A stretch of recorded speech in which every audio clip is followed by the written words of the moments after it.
नमस्कार दोस्तों, आज हम एक ऐसी भूतिया कहानी के बारे में बात करने जा रहे हैं जिसे सुनकर आपके भी रोंगटे खड़े हो जाएंगे। तो कहानी में अंत तक बने रहिए। कहानी शुरू करने से पहले एक निवेदन करना चाहूँगा कि अगर आप हमारे चैनल पर नए हैं तो चैनल को सब्सक्राइब जरूर करें। आइए कहानी शुरू करते हैं। शहर से कुछ मील दूर एक सुनसान इलाका था जहाँ एक पुरानी हवेली खड़ी थी।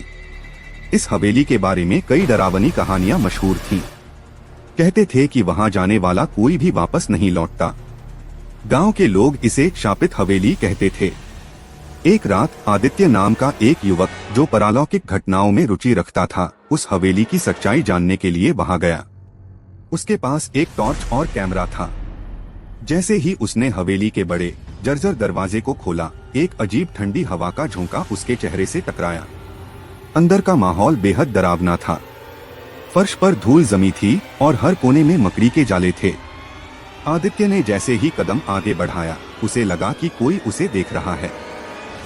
दीवारों पर पुराने धब्बे थे जो खून जैसे लग रहे थे। अचानक उसे एक धीमी फुसफुसाहट सुनाई दी। उसने इधर उधर देखा पर वहां कोई नहीं था। वह हिम्मत करके आगे बढ़ता गया। एक बड़े हॉल में पहुंचकर उसने देखा कि दीवारों पर अजीबोगरीब चित्र बने हुए थे। उनमें लोग डर के मारे चीखते हुए दिख रहे थे। तभी एक खिड़की अपने आप जोर से खुल गई और तेज हवा चलने लगी।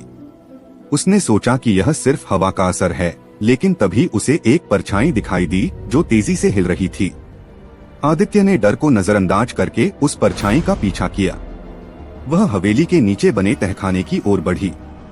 तहखाने का दरवाजा अजीब तरीके से बंद था, लेकिन जैसे ही उसने हाथ लगाया, दरवाजा अपने आप खुल गया। नीचे अंधेरा था। उसने टॉर्च ऑन की और सीढ़ियां उतरने लगा। तहखाने में पहुंचते ही उसे एक जोरदार बदबू का एहसास हुआ। वहां दीवारों पर कई काले जादू के चिन्ह बने हुए थे। बीच में एक पुरानी लकड़ी की मेज रखी थी जिस पर कुछ पुराने खून से सने कपड़े और इंसानी हड्डियां थीं। अचानक पीछे से किसी के कदमों की आवाज आई। आदित्य ने मुड़कर देखा, लेकिन वहां कोई नहीं था। तभी उसे महसूस हुआ कि उसके कंधे पर किसी ने हाथ रखा है। उसने डरते हुए पीछे देखा तो एक अजीब काली आकृति उसके सामने खड़ी थी। उसकी आंखें लाल थीं और चेहरे पर खौफनाक मुस्कान थी। तुम यहाँ क्यों आए हो? वह आकृति गहरी आवाज में बोली। आदित्य डर के मारे पीछे हटने लगा, लेकिन तभी दरवाजा अपने आप बंद हो गया। अब वह फंस चुका था।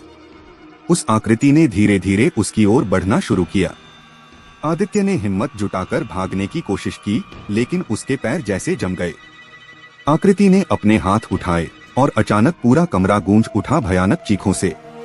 अगली सुबह गांव वालों ने आदित्य का कैमरा हवेली के बाहर पड़ा पाया। कैमरे में आखिरी रिकॉर्डिंग में केवल उसकी चीखें और वह काली आकृति दिख रही थी। आदित्य का फिर कभी कोई पता नहीं चला। आज भी लोग उस हवेली के पास जाने से कतराते हैं, क्योंकि कहते हैं कि वहां आदित्य की चीखें अभी भी गूंजती हैं।